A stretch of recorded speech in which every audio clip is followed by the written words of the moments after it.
Hello guys, welcome back to the channel. In this today's tutorial, I'm going to show you how we can replace an image in Canva.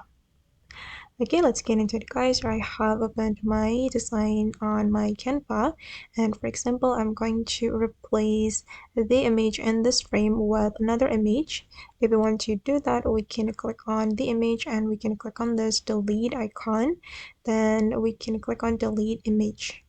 Okay, and after the image has been removed, we'll be able to replace it with another image.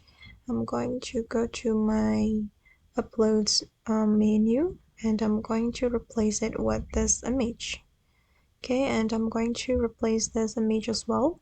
Click on delete and delete image, and you can choose the image you want to use to replace the previous image.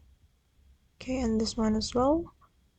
I'm going to click on delete image, and I'm going to replace it with this one. Okay, now it's done. Okay guys, and that's all the way to replace an image in Canva. I hope this video will be useful for you. Thank you so much for watching, and see you in the next video.